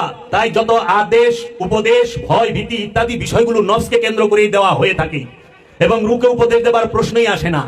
আল্লাহর যত আদেশ, রবের যত আদেশ, রসুলের যত আদেশ, উপদেশ, ভয়, ভীতি যাহা কিছু আছে সব নফসকে কেন্দ্র করিয়া, রূহকে কেন্দ্র করিয়া না। রূহকে আদেশ দেওয়া যায় না। এখন তারা নফসের ভাগ বুঝতে পারে নাই। নফস সেইটার স্তর আছে, নফসে ইনসানি আছে, মানুষের নফস আছে, নফসে হাইওয়ানি আছে, জানোয়ারের নফস, পশু পাখির নফস আছে না? আজকে যে গরু জব করে খায় ভালাইলেন, নফস ছিল না? ছাগল জব করে খায় ভালাইলেন, নফস ছিল না? আসিল তো। ওই পশুরও ক্ষুধা লাগে, নফস তার গুণগুলো কি দেখেন তো? মানুষের প্রতিটা নফসের গুণ কিন্তু একই রকম। পশুরও ক্ষুধা লাগে, মানুষেরও ক্ষুধা লাগে না? পশুর ওপর সব পায়খানা ধরে, মানুষের ওপর সব পায়খানা ধরে। পশুও শুনে, মানুষও শুনে কম বেশি। অনেক পশু আছে, পাখি আছে, মানুষের অনেক বেশি দেখে, বেশি শুনে। যদি জানতে হয় ডিসকভারি চ্যানেল আর ন্যাশনাল জিওগ্রাফি চ্যানেল দেখবেন, কয়ে দিব শকুনের যে চোখের পাওয়ার, বুঝেন না, কত উপরে থেকে এতটুকু একটা মুরগির বাচ্চা এইটারে দেখে। সিলে বাজ পাখি ঈগল পাখিতে দেখে না, শকুনে এতটুকু একটা মরা গরু এইটা দেখবার লইছে এই আসমানের উপরে, তার চোখের পাওয়ার আর আমাদের চোখের পাওয়ার কি এক? আমরা তো এতটুকু গুদা গুদা পড়াই দেখি না, লেখাই দেখি না। তাহলে বাবা নফসের গুণগত দিক এক, কিন্তু এই মানুষের নফসের নিকটে রূহ আছে দেখা মানুষ আশরাফুল মাখলুকাত, সৃষ্টির শ্রেষ্ঠ জীব। রবের যত জীব আছে প্রাণী আছে সর্বশ্রেষ্ঠ জীব হইল প্রাণী হইল এই মানুষ। কেন? এই মানুষের নিকটেই আল্লাহও আছেন, মানুষের নিকটেই শয়তানও মানুষের নফসের মধ্যে মিলা থাকে। কোন পশুর নফসের সাথে শয়তান নাই, কোন গাছপালা তরুলতার প্রাণের সাথে শয়তান নাই। এর জন্য নফসে ইনসানি, নফসে হাইওয়ানি, নফসে সাজারা চেন, এইভাবে নফসের দাপ আছে, প্রাণের দাপ আছে, কিন্তু রুহের দাপ নাই। আবার এই নফসেরই আমরা যারা মানুষ, যে মানুষটি শয়তান যুক্ত পরিপূর্ণ শয়তানের মধ্যে যে নফসটি ডুবে রয়েছে, সেই ব্যক্তিটাকে ডাকা হয় নফসে আম্মারা বলে কোরআনের ভাষা। কোরআনে নফসে আম্মারার কথা আছে। নফসে আম্মারা কারা? যারা শয়তানের দাসত্ব করে, শয়তানের মধ্যে পরিপূর্ণ রূপে ডুইবা রয়েছে। তাল তামাশা, লোভ, হিংসা, মোহ, অহংকার, গীবত এগুলো ছাড়া কিচ্ছু বুঝে না, ভালো মন্দ কিচ্ছু বুঝে না, মানুষের সুনাম কোনো কিছুর শুকরিয়া করতেই জানে না, খালি ভোগ করবো। এই নফসে আম্মারার অধিকারী। নফসে লাওয়ামা, কোরআনে সূরা কিয়ামতের 2 নম্বর আয়াত, লা উকসিমু বিনফসি লাওয়ামা, আল্লাহ কসম কাটছে নফসে লাওয়ামার। এই নফসে লাওয়ামা না, লাওয়ামা কাকে বলে? সংগ্রামরত নফস। কোন নফস সংগ্রামরত? কি সংগ্রাম করে সে? দেশ স্বাধীনের না, শয়তান থেকে মুক্তি পাওয়ার জন্য সংগ্রাম করে। যে নফসটি খান্নাস রূপী শয়তান থেকে মুক্তি পাওয়ার জন্য সংগ্রামরত অবস্থায় থাকে তাকে বলা হয় নফসে লাওয়ামা। এই নফসটি বলা হয় মুজাহিদ, এই নফসটি বলা হয় জেহাদি। জেহাদ করতে হয় কার সাথে? জেহাদ দুই প্রকার, একটা হইলো ঢাল তলোয়ার অস্ত্রের মেজাজি জেহাদ, এটা সবার কপালে সুযোগ হয় না, সব দেশে হয় না। আর কোরআনের ভাষায় হাকিকি জেহাদ হচ্ছে এই নফসের সাথে যে খান্নাস রূপী শয়তান মিশে আছে, এই খান্নাস রূপী শয়তানের বিরুদ্ধে জেহাদ করা, আল্লাহর রাসূলের কাছে বায়াত গ্রহণ করে, আল্লাহর ওলির কাছে বায়াত গ্রহণ করে, এই নফসের মধ্যে যে খান্নাস রূপী শয়তান আছে সেই শয়তানের বিরুদ্ধে নফস জেহাদ করবে। সেই জেহাদ তো সবাই খালি মারামারি করবার চায় বাবা, কিন্তু খান্নাস থেকে মুক্তি একজন লইবার চায় না। আবার সবচেয়ে মজার বিষয় কি? আল্লাহ আমাকে গুনাহ খাতা মাফ করে দাও, গুনাহ মাফ চায়, কিন্তু গুনাহের যে ফ্যাক্টরি শয়তান উটার উপরে ভালাই দিবার চায় না। গাছ রাইখা দিব, বছর বছর ফল খাইবো, গাছ ছাড়বো, কিন্তু গাছ মূলের থেকে উঠায় ফেলাইবো না। পাপের গুনার ফ্যাক্টরি হইলো শয়তান। নফস থেকে খান্নাসকে নয় মুসলমান করেন, আর না হইলে তারায়া দেন।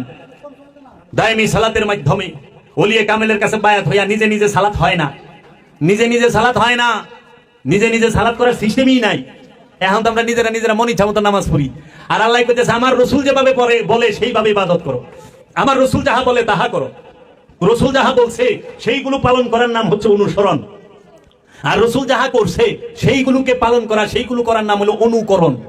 আল্লাহ বলছে অনুসরণ করো আমার রসুলকে, অনুকরণ তো করতে কয় নাই, অনুসরণ করতে কইছে। এখন মানুষ অনুসরণ করে না, অনুকরণ করে। রসুল 4 বিয়ে করেছে, 4টে বিয়ে সুন্নাত। কেন? রাসূল সাল্লাল্লাহু আলাইহি ওয়াসাল্লাম বলেছেন, এবং রাসূল তো অনেকগুলো বিয়ে করছে, এর জন্য আমরা 4টে বিয়ে করা পারো। কিন্তু এই লোক এই কোরআন দেয় না, ওমা ইয়ানতিকু আনিল হাওয়া। আল্লাহ সূরা নজমে বলতেছে ওমা ইয়ানতিকু আনিল হাওয়া, আমার হাবিব জীবনে একটি কথা বলেন নাই তা আমার ইচ্ছা ছাড়া। আল্লাহর ইচ্ছা ছাড়া আল্লাহর রাসূল জীবনে একটি কথা বলেন নাই। একদম দুলনা থেকে নিয়ে দেহ ত্যাগের আগ মুহূর্ত পর্যন্ত যত কথা বলছেন সমস্ত কিছু আল্লাহর ইচ্ছা। তাহলে যাহা করছে সবই তো আল্লাহর ইচ্ছাই করছে, কথাই কয় নাই আল্লাহর ইচ্ছা ছাড়া। তাহলে সে কর্ম করে কেন আল্লাহর ইচ্ছা ছাড়া? তাহলে আল্লাহর রাসূল যে বিবাহগুলো করছে এগুলো তো সব আল্লাহর ইচ্ছাই করছে। ভাই সাহেব, আপনি যে 4টে বিয়ে করলেন, আপনি কার ইচ্ছায় করলেন? আল্লাহর ইচ্ছায় না, নিজের ইচ্ছায়। আর কোরআন বলছে যে নিজের ইচ্ছায় চলে সেই শয়তান। শয়তানকে যে নিজের ইচ্ছায় চলে সে শয়তান, আর মুমিনকে যে রবের ইচ্ছায় চলে, আমানুকে মুসল্লিকে যে রাসূলের ইচ্ছায় চলে। রাসূলের ইচ্ছায় চলে যে সে আমানু এবং মুসল্লি, রবের ইচ্ছায় যে চলে সে মুমিন, আর নিজের ইচ্ছায় যে চলে সে শয়তান। আল্লাহ একটু খেয়াল করেন, আপনি কি আপনার রাসূলের ইচ্ছায় চলেন না নিজের ইচ্ছায় চলেন? আপনি কি আপনার রবের ইচ্ছায় চলেন না নিজের ইচ্ছায় চলেন? জীবনে ওলির কাছে বায়াতি হন নাই, নিজের ইচ্ছায় সব ইবাদত। আবার কি সালাত করবেন? সালাত করবে কোরআনের ভাষায় বলছে মুসল্লি, মুসল্লি সালাত করব, আর ইমামে সালাত শিখাইবো। সূরা সাবার 46 নম্বর আয়াত আল্লাহ বলতেছে তোমরা সালাতে দাঁড়াও প্রথমে জোড়ায় জোড়ায়, তারপরে একা একা। তারপরে বলতেছে সূরা বাকারার মধ্যে তোমরা রুকু করো রুকুকারীর সাথে প্রথমে জোড়ায় জোড়ায়, তারপরে একা একা। তোমরা সিজদা করো সিজদাকারীর সাথে প্রথমে জোড়ায় জোড়ায়, তারপরে একা একা। সিজদাকারীকে আপন মুর্শিদ, সিজদাকারীকে আপন রাসূল।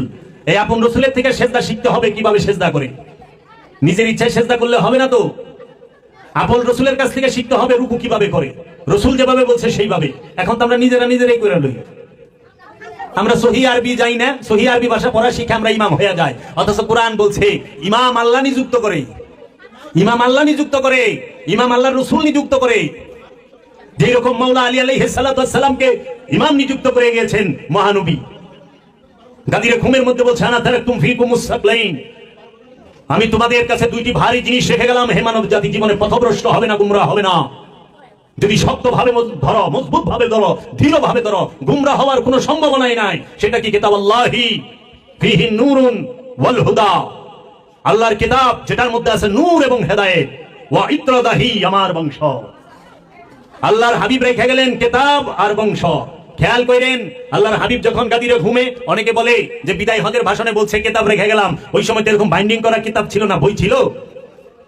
মহানবী যখন বিদায় হজে ভাষণ দিয়েছেন তখন কি এরকম বাইন্ডিং করা বই ছিল? কিতাব ছিল কোনো লিখিত?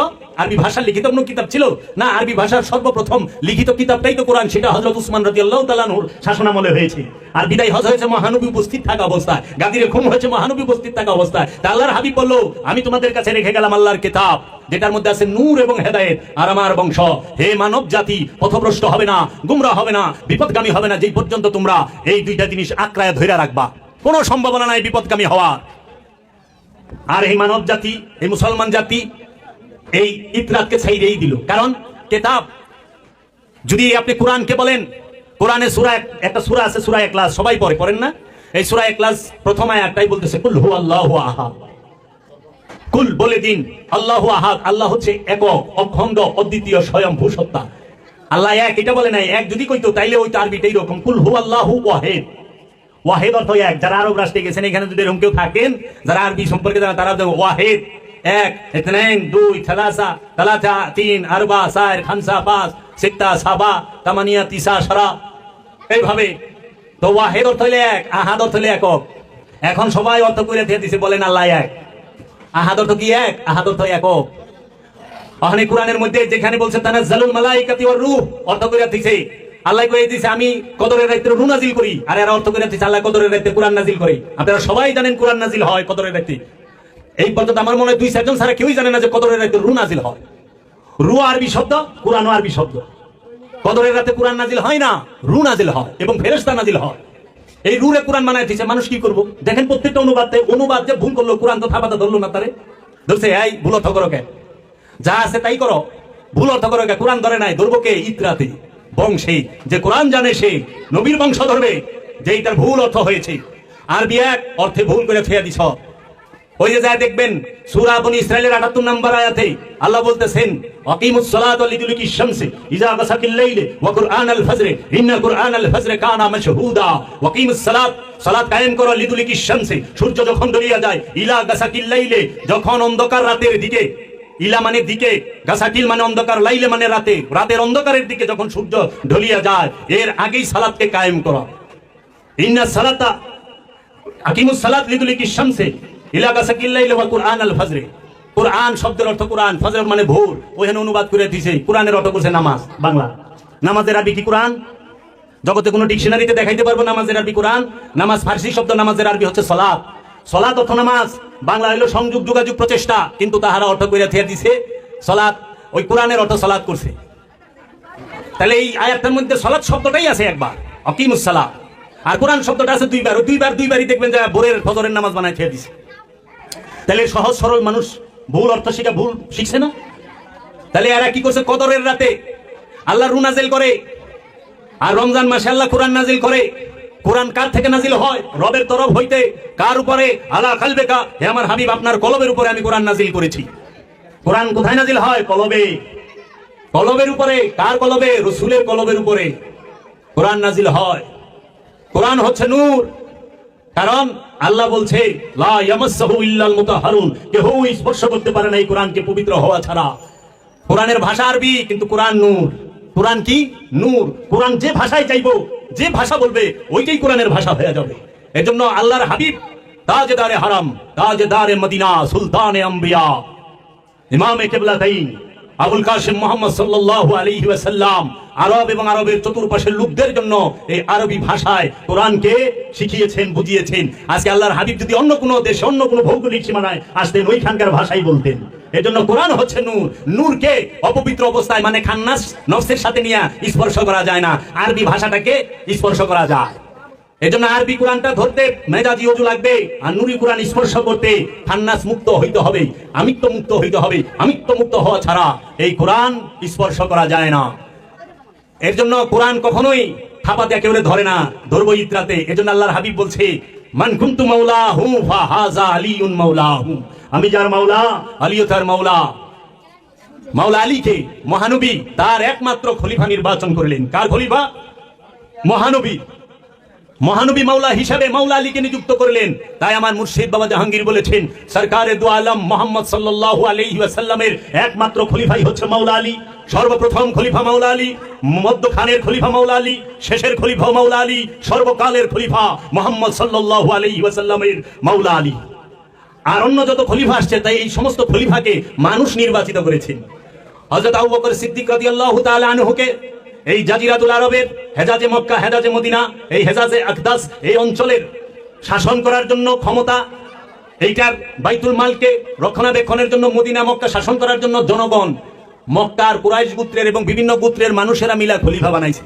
আল্লাহর হাবিব তারে খলিফা বানাইতে যায় নাই। এর লেগা হযরত আবু বকর সিদ্দিক রাদিয়াল্লাহু তাআলা আনহু মানুষের খলিফা, মানুষের নিযুক্ত খলিফা। আর মাওলা আলী আলাইহিস সালাতু ওয়াস সালাম সে আল্লাহ হাবিবের নিযুক্ত খলিফা। মাওলা আলী কখনো ওই মক্কা মদিনা শাসন করার জন্য আসে নাই। মাওলা আলী আসছেন এই জগতের যত ঈমানদার আছে, মুমিন আছে, তাদের হৃদয় রাজ্যের খলিফাদের জন্য। সে হৃদয় রাজ্যের রাজা। মাওলা আলী কিসের রাজা?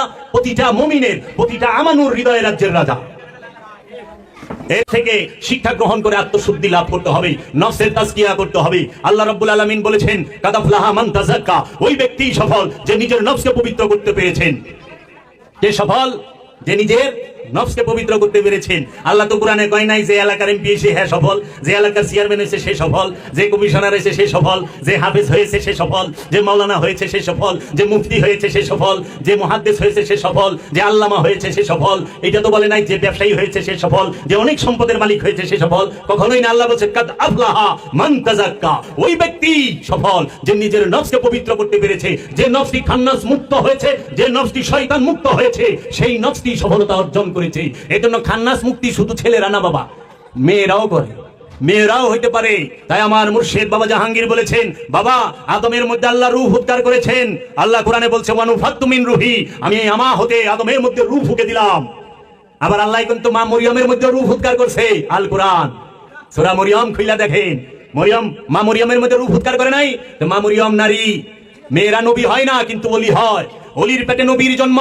দেখেন মা আসিয়ার পেটে মা মুসা কালিমুল্লাহর আগমন, মা জাহরার পেটে হযরত ইসহাকের আগমন, মা হাজেরার পেটে হযরত ইসমাইলের আগমন। কি গো মা, আমাদের সমাজে আমার মা বোনদেরকে তুচ্ছ তাচ্ছিল্যের ভাষায় কথা বলা হয়। খবরদার, ইমানদার ছেলেও হয় মেয়েও হয়। ইমানদার কারা হয়? নারী এবং নর উভয়ই হয়। উভয়ের জন্য ইমান না। ইয়া আইয়ুহাল্লাযিনা আমানু, এই আমানু বলতে কি শুধু ছেলেরা বোঝায়? ছেলে মেয়ে উভয়কেই বোঝায়। আমানুকে বলছে 89 বার, ইয়া আইয়ুহাল্লাযিনা আমানু আকিমুস সালাত ওয়া আতুজ যাকাত, ইয়া আইয়ুহাল্লাযিনা আমানু, হে ইমানদার, লা তাকিলুর রিবা, হে আমানু সুদ খায়ো না। আবার বলতেছে ইয়া আইয়ুহাল্লাযিনা আমানু কুতিবা আলাইকুমুস সিয়াম, হে আমানু সিয়াম পালন করো। তাহলে মেয়েও সিয়াম করবে, ছেলেও সিয়াম করবে, করবো না? মেয়েও সালাত করবে, ছেলেও সালাত করবে। এখন ছেলেরা মসজিদে যায় বলবো, মেয়েরা মসজিদে যাইতে পারবে না, তাই না? নারী পুরুষের জন্য ইমাম কয়জন হয়? একজন হয়। আল্লাহর হাবিব ইমাম ছিলেন। আল্লাহর হাবিবের ছেলে সাহাবারা, মেয়ে সাহাবারা সবাই তার মুসল্লি ছিল। তার পিছে তাকে অনুসরণ করছে। রসুলকে অনুসরণ করার কথা কি শুধু ছেলেদের জন্য? ও বাবা, শুধু ছেলেরা রসুলকে অনুসরণ করবে না? ছেলে মেয়ে উভয়ই রসুলকে অনুসরণ করবে। এখন তো এই সমাজে অনেক পীর সাহেব আছে, ছেলেদের ডিপার্টমেন্ট সে সামলায়, মেয়েদের ডিপার্টমেন্ট পীর সাহেবের বউ সামলায়। হ্যাঁ হ্যাঁ, বিরাট কাম করছে। পর্দার আলেম পীর সাহেব নিজেই ওলিয়ে কামেল, সে জ্যান্ত কাবা। কাবা দুই প্রকার, একটা মেজাজি, একটা হাকিকি।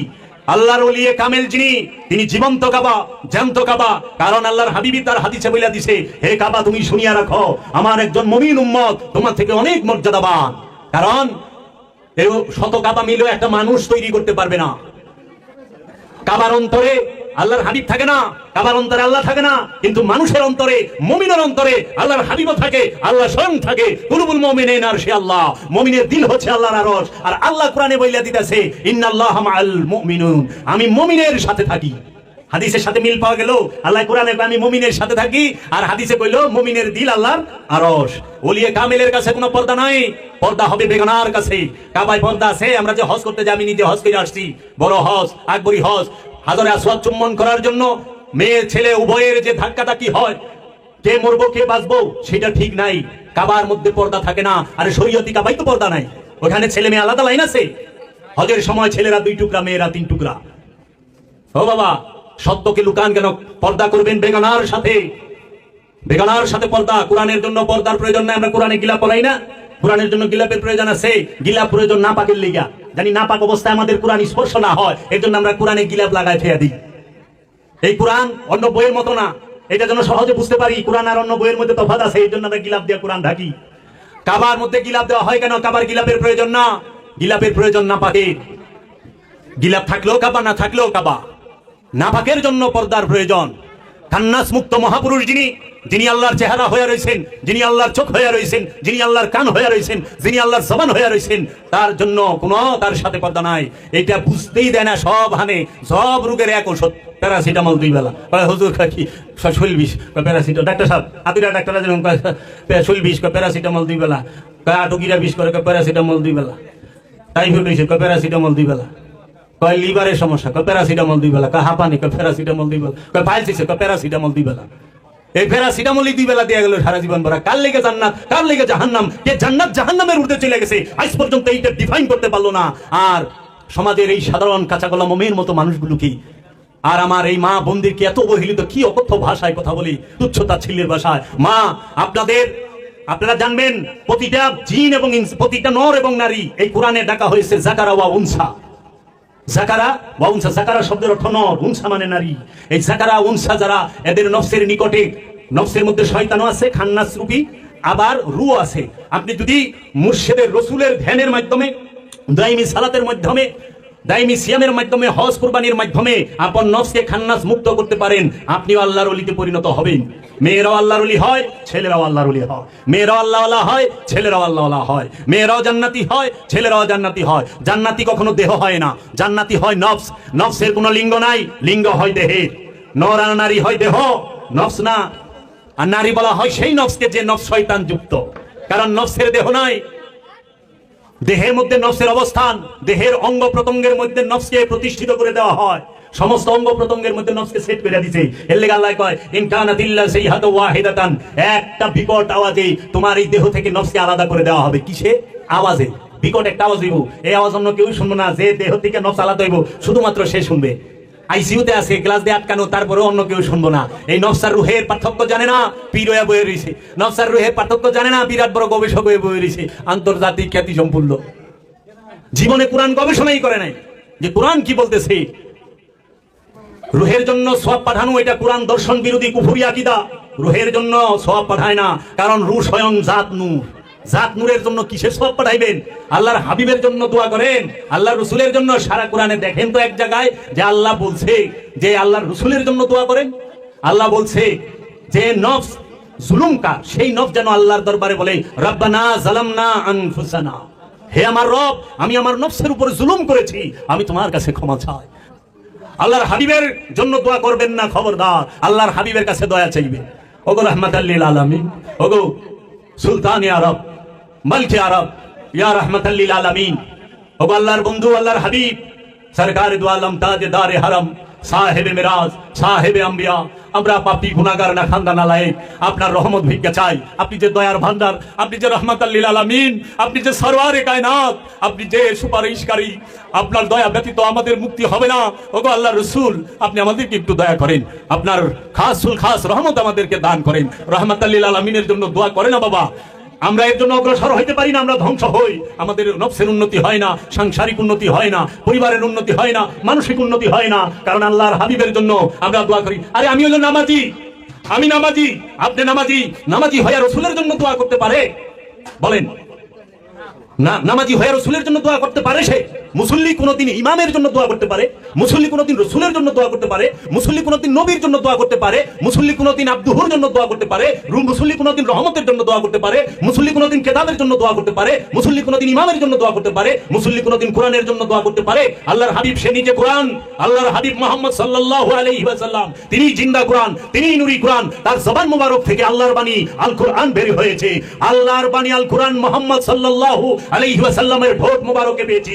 আল্লাহর সবচেয়ে বড় রহস্য আল্লাহর হাবিব, এবং আল্লাহর কোরআনের সবচেয়ে বড় রহস্য আল্লাহর হাবিব মুহাম্মদ সাল্লাল্লাহু আলাইহি ওয়াসাল্লাম। সেই আল্লাহর হাবিবের জন্য আপনি দোয়া করেন।